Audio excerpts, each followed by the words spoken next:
A programmable logic device is an electronic component used to build reconfigurable digital circuits. Unlike a logic gate, which has a fixed function, a PLD has an undefined function at the time of manufacture. Before the PLD can be used in a circuit, it must be programmed, that is, reconfigured, using a ROM as a PLD. Before PLDs were invented, read-only memory chips were used to create arbitrary combinational logic functions of a number of inputs. Consider a ROM with m inputs and n outputs. When used as a memory, the ROM contains 2 meters words of n bits each. Now imagine that the inputs are driven not by an m-bit address, but by m-independent logic signals. Theoretically, there are 22 meters possible Boolean functions of these m-input signals. By Boolean function in this context is meant a single function that maps each of the 2 meters possible combinations of the m Boolean inputs to a single Boolean output.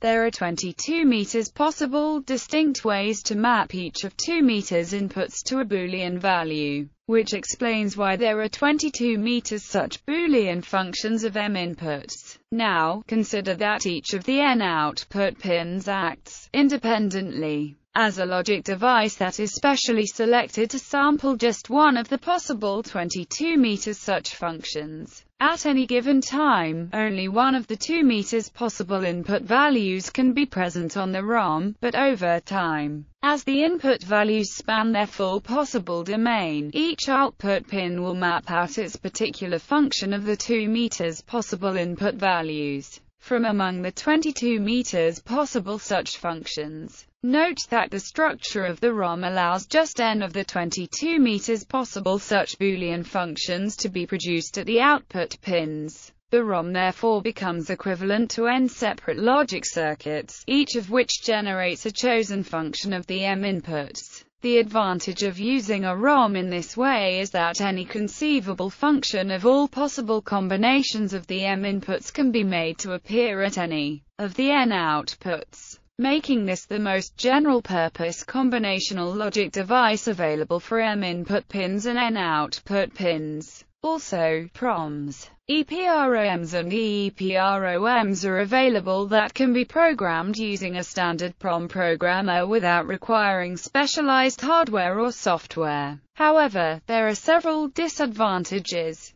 They are usually much slower than dedicated logic circuits. They cannot necessarily provide safe covers for asynchronous logic transitions, so the PROM's outputs may glitch as the inputs switch. They consume more power. They are often more expensive than programmable logic, especially if high speed is required. Since most ROMs do not have input or output registers, they cannot be used standalone for sequential logic. An external TTL register was often used for sequential designs such as state machines. Common EPROMs, for example the 2716, are still sometimes used in this way by hobby circuit designers, who often have some lying around. This use is sometimes called the poor man's PAL. Early programmable logic. In 1969, Motorola offered the XC157, a mask-programmed gate array with 12 gates and 30 uncommitted input-output pins. In 1970, Texas Instruments developed a mask-programmable IC based on the IBM Read-Only Associative Memory or ROM. This device, the TMS-2000, was programmed by altering the metal layer during the production of the IC. The TMS-2000 had up to 17 inputs and 18 outputs with HJK flip-flop for memory.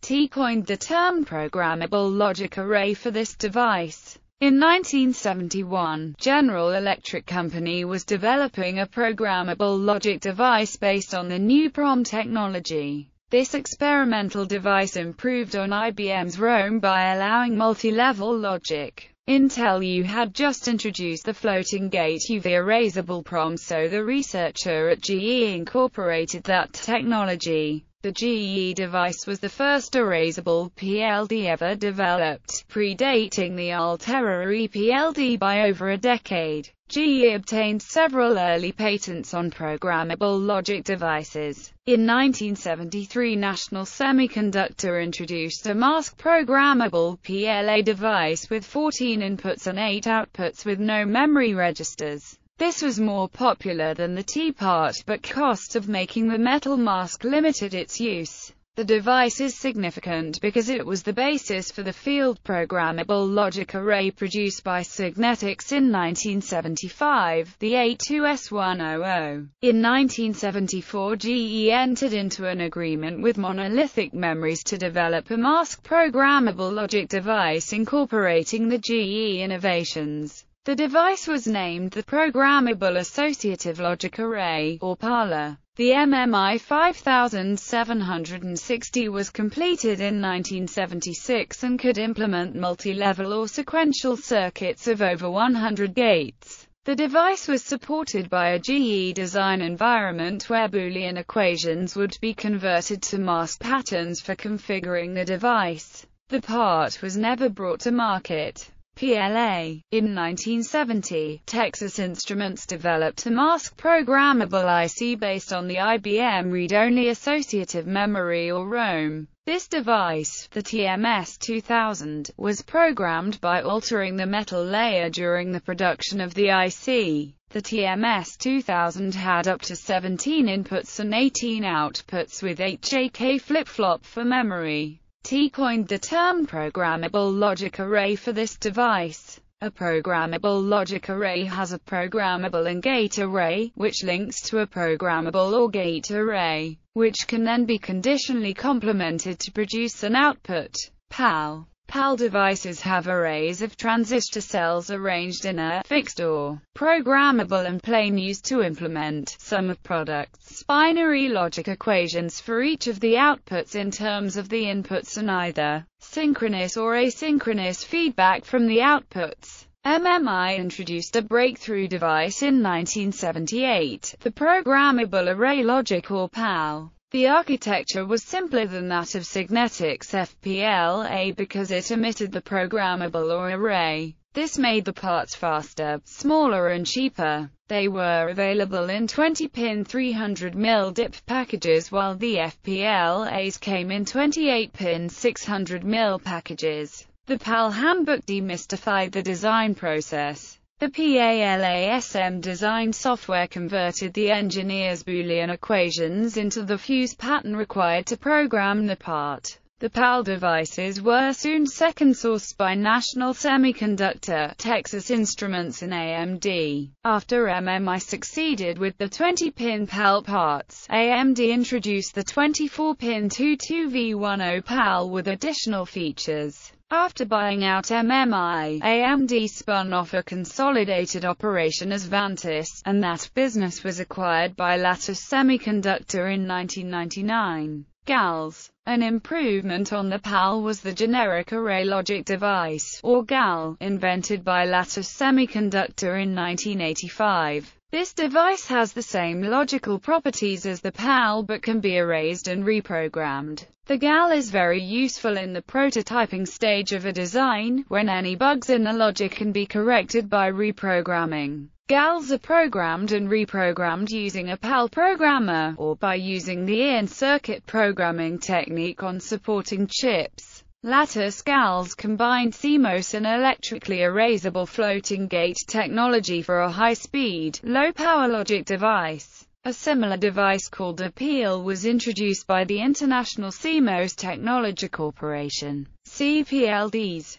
PALs and GALs are available only in small sizes, equivalent to a few hundred logic gates. For bigger logic circuits, complex PLDs or CPLDs can be used. These contain the equivalent of several PALs linked by programmable interconnections, all in one integrated circuit. CPLDs can replace thousands, or even hundreds of thousands, of logic gates. Some CPLDs are programmed using a PAL programmer, but this method becomes inconvenient for devices with hundreds of pins. The CPLD contains a circuit that decodes the data stream and configures the CPLD to perform its specified logic function. Some manufacturers use DnetSvg to program CPLDs in circuit from jam files, FPGAs. While PALs were busy developing integrals and CPLDs, a separate stream of development was happening. This type of device is based on gate array technology and is called the field programmable gate array. Early examples of FPGAs are the 82S100 array and 82S105 sequencer by Signetics, introduced in the late 1970s.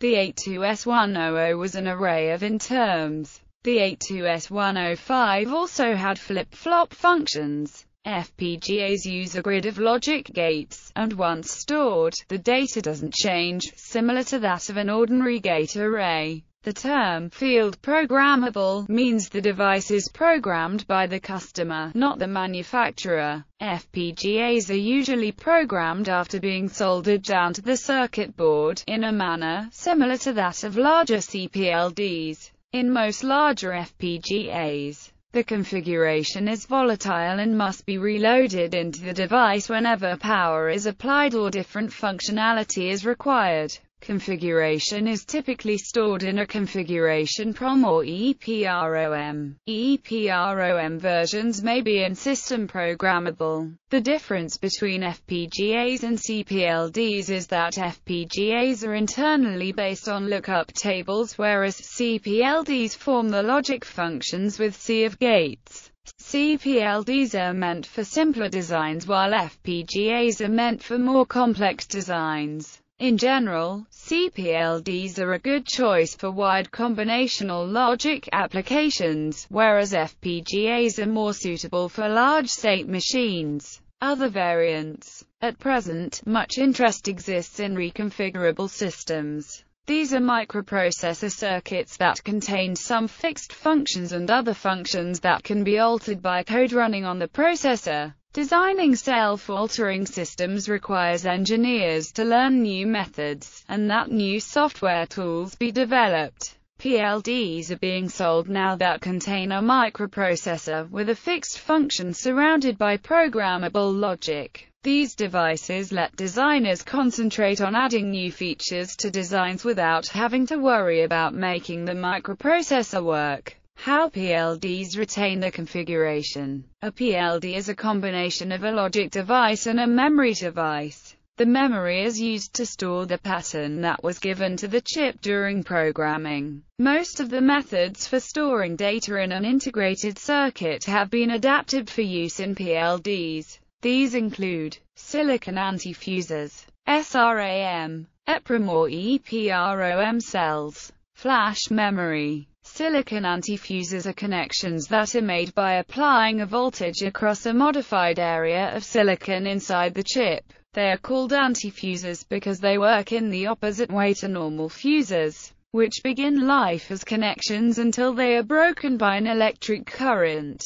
SRAM, or static RAM, is a volatile type of memory, meaning that its contents are lost each time the power is switched off. SRAM-based PLDs therefore have to be programmed every time the circuit is switched on. This is usually done automatically by another part of the circuit.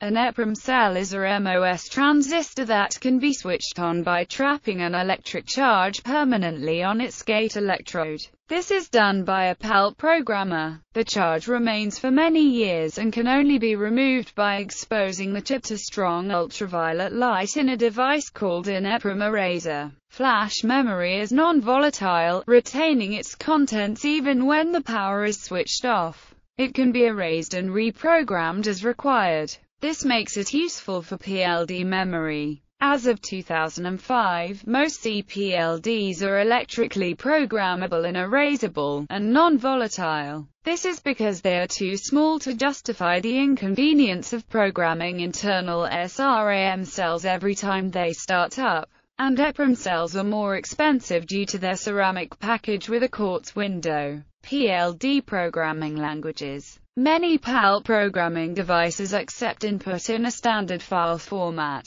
commonly referred to as JEDEC files. They are analogous to software compilers. The languages used as source code for logic compilers are called hardware description languages, or HDLs.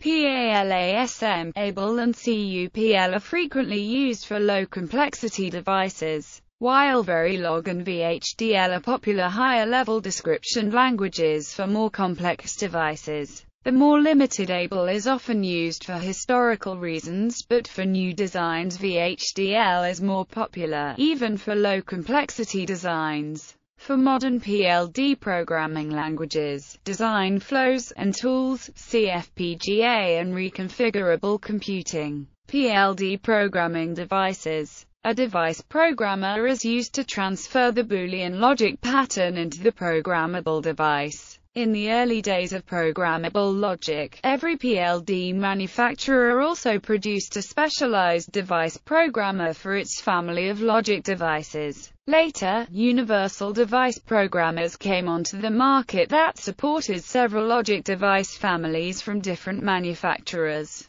Today's device programmers usually can program common PLDs from all existing manufacturers. Common file formats used to store the Boolean logic pattern are JEDEC, ALT, POF, or Xilinx bitstream.